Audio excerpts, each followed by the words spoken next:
नमस्ते दोस्तों, अगर हम टेलीकॉम इंडस्ट्री की बात करें तो मैं बता दूं कि आज से 7 साल पहले तो आपको याद होगा कि एयरटेल ने टेलीकॉम इंडस्ट्री में कैसे मोनोपोली क्रिएट कर ली थी। जैसे ही एंट्री होती है जियो की, वैसे ही बड़ी बड़ी कंपनियों की छुट्टी हो जाती है।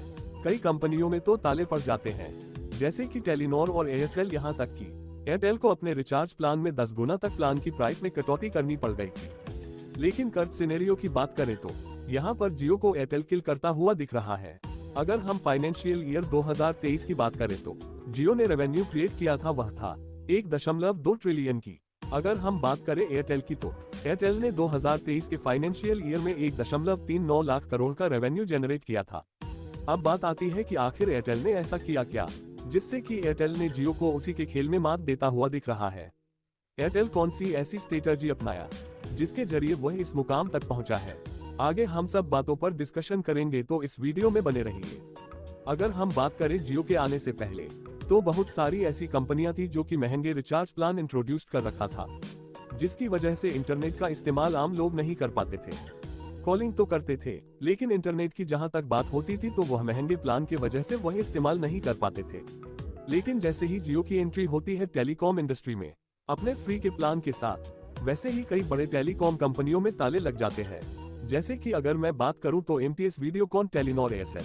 अगर हम बात करें वोडाफोन आइडिया की तो वह मर्ज होकर वीआई बन जाती है। और बीएसएनएल की बात करें तो यह अभी तक सरकार के राम भरोसे से चल रही, पर जियो के आंधी में बहुत सारी कंपनियां तो डूब गई। लेकिन एयरटेल ने कभी भी जियो के सामने अपने हाथ को खड़ा नहीं किया और उसको टक्कर देती रही, चाहे वह प्लान के मामले में हो या सर्विस के मामले में हो। लेकिन अब अपने रणनीतियों के बदौलत वह जियो को भी पीछे छोड़ता हुआ दिख रही है।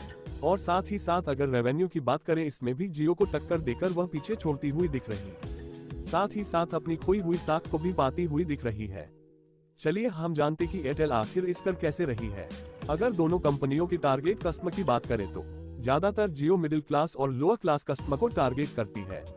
इसलिए जियो को लॉन्च किया था तो ऐसे 4 ग्राम फीचर फोन्स लॉन्च किए थे, जिसमें जियो के सिम के जरिए वह इंटरनेट की सुविधा को उठा सकते थे और उसका प्राइस मात्र 999 रुपीज था। और अगर प्रीमियम कस्टमर की बात करें तो उसके लिए भी जियो का 4G स्मार्टफोन, साथ ही साथ उन्होंने लाया जियो ट्यून्स, जियो सिनेमा, जियो फाई, ऐसे सर्विस को उन्होंने इंट्रोड्यूस किया प्रीमियम कस्टमर के लिए।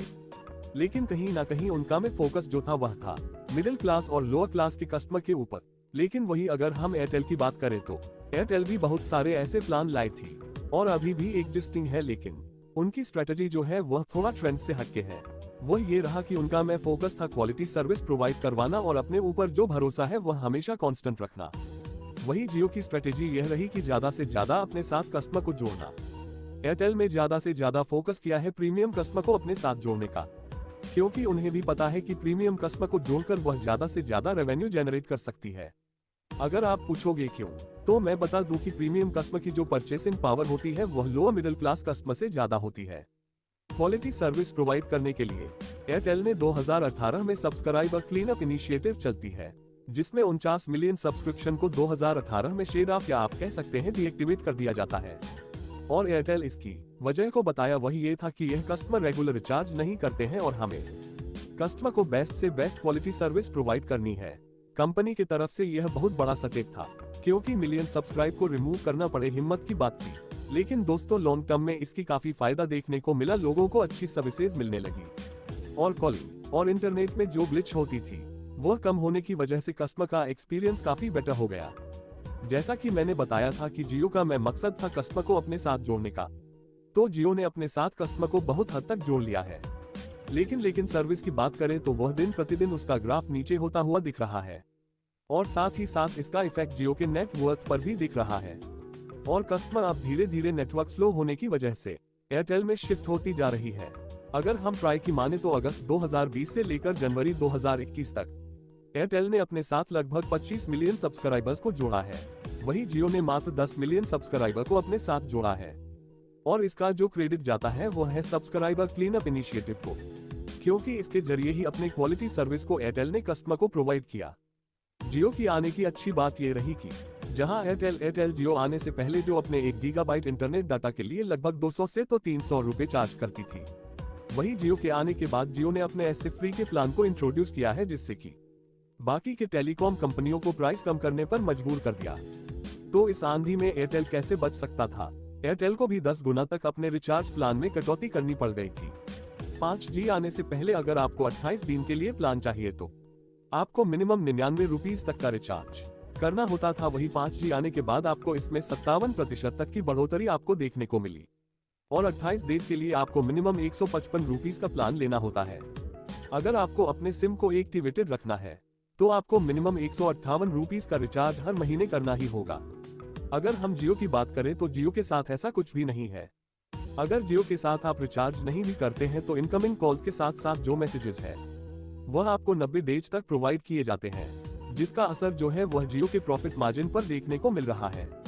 वहीं अगर हम बात करिए कोविड के टाइम की, तो कोविड के टाइम में जो लिए गए इनिशिएटिव थे एयरटेल के जरिए, उसे हम कैसे भूल सकते हैं। ये साल था 2022 जब लॉकडाउन हो चुका था और जियो ने धुआंधार एंट्री परफॉर्मेंस को देते हुए इंडिया के हर घर तक अपनी पहुंच बना ली थी। तो वही एयरटेल लॉकडाउन होने की वजह से सभी के सभी अपने घर में बंद हो चुके थे। तो वहीं पर बच्चों के स्कूल की क्लासेस, ट्यूशन की क्लासेस घर से ही होने स्टार्ट हो गए थे। इसको देखते हुए एयरटेल एक ऐसी स्ट्रेटेजी बनाते हुए लॉन्च किया, Airtel extreme fibre metro city में प्रोवाइड कर दिया। जैसा कि लोगों को ऑफिस के काम और online meetings, online coaching classes करना होता था, जिसके लिए चाहिए एक फास्ट नेटवर्क और एयरटेल एक्सट्रीम फाइबर प्रोवाइड करने लगी फास्ट नेटवर्क। साथ ही साथ नॉर्मल नेटवर्क पर भी अच्छे नेटवर्क प्रोवाइड की जा रही थी। देखते ही देखते एयरटेल एक्सट्रीम फाइबर को लोगों ने बहुत सारा प्यार दिया और 2022 में मार्च के महीने तक एयरटेल एक्सट्रीम फाइबर ने अपने साथ 4 मिलियन सब्सक्राइबर को ऐड कर लिया। एयरटेल केवल एक्सट्रीम फाइबर के जरिए हाई स्पीड नेटवर्क प्रोवाइड ही नहीं, इसके साथ ही साथ बहुत सारे ऑफर्स को प्रोवाइड कराकर अपने साथ कस्टमर को ऐड कर रहा था। इसमें एक बेहतरीन प्लान को इंट्रोड्यूस किया गया है, वह है फैमिली प्लान, जिसके जरिए आप अपनी पूरी फैमिली को एयरटेल में कन्वर्ट करके बेहतरीन प्लान को एंजॉय कर सकते हैं, वह भी एक सस्ते रिचार्ज प्लान के साथ। ये प्लान रहा जिसमें लोगों ने इंटरेस्ट दिखाया और साथ ही साथ एयरटेल को रेवेन्यू जनरेट करने में मदद किया। इस एयरटेल को वैल्यू तो मिल ही रही है, साथ ही साथ एक्सट्रीम फाइबर के जरिए लोगों के घर तक पहुंचाने के बाद लोगों को सस्ते प्लान के बारे में बात कर जियो के कस्टमर को अपनी ओर खींचने की कोशिश किया जा रहा है। इससे होता हुआ ये दिख रहा है कि जियो के कस्टमर अब एयरटेल में स्विच होते हुए दिख रहे। अगर एयरटेल एक्सट्रीम फाइबर की बात करें तो इसका मिनिमम प्लान जो है वह है 499 से शुरू हो जाता है। अगर हम बात करें तो इसमें लगभग आप 64 डिवाइसेस के साथ कनेक्ट कर सकते हैं। वहीं अगर दूसरे टेलीकॉम कंपनी की बात करें तो उसमें आप ब्रॉडबैंड की बात करें तो लगभग 22 से 24 डिवाइस को ही आप कनेक्ट कर पाएंगे। ये भी वजह है जियो से एयरटेल में स्विच होने का सब्सक्राइबर के। वैसे आप सोच रहे होंगे कि वैसे तो जियो फाइबर भी मार्केट में अवेलेबल है, लेकिन फिर भी एयरटेल एक्सट्रीम फाइबर को ही लाइक इस वजह से कर रहे हैं। उसका सिंपल सा रीजन यह है, वह है स्पीड और सर्विस। एयरटेल बेहतरीन सर्विस के साथ साथ एक बेहतरीन इकोसिस्टम भी प्रोवाइड करवाती है। अगर आप एक एयरटेल सब्सक्राइबर है तो साथ ही साथ आपको बहुत सारे ऐसे सर्विसेज प्रोवाइड करवाएगी एयरटेल जो कि उसके एक सिस्टम में मौजूद है।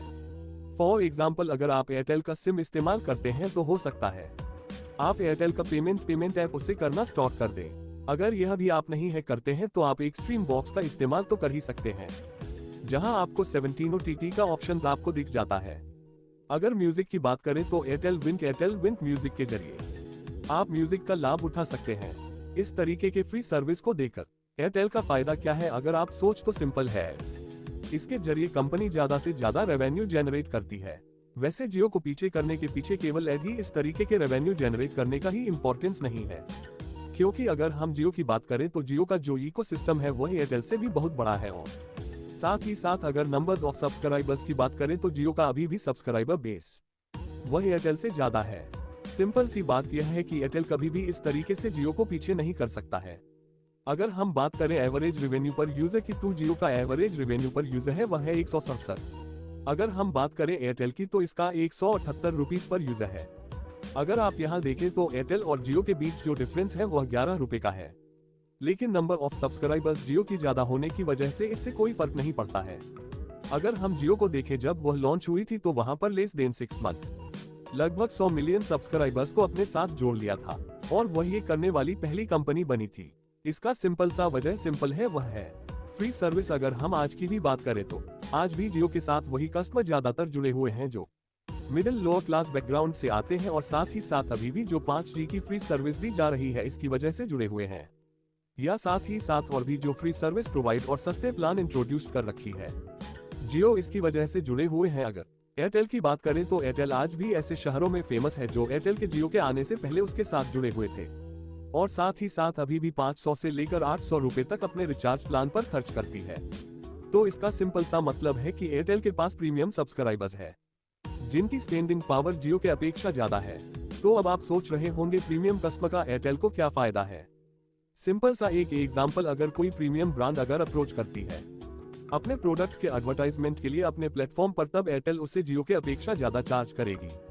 और इसका सिंपल सा फंडा यह है कि एयरटेल को पता है कि उसके पास प्रीमियम सब्सक्राइबर बेस है जो कि एडवर्टाइजमेंट पर लीड जनरेट करने में बहुत ही फायदेमंद है। वहीं अगर जियो की बात करें तो जियो के पास जो कस्टमर बेस है वह है ज्यादातर लो और मिडिल बैकग्राउंड से, और उनकी जो स्पेंडिंग पावर है वो प्रीमियम से कम होती है। तो जो रकम जनरेट किया जाएगा एडवर्टाइजमेंट के जरिए ब्रांड के द्वारा वह कम की जाएगी, जिससे होता यह है कि एयरटेल को रेवेन्यू जनरेट करने में बहुत ही ज्यादा मदद मिल रहा है।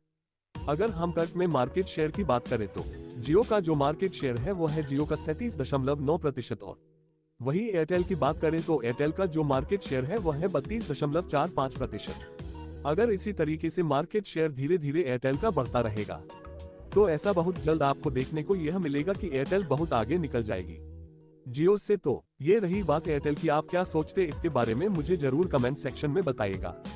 अगर आपको इस कंटेंट में कोई भी त्रुटि दिखती है तो उसके बारे में भी आप मुझे सुझाव दे सकते हैं।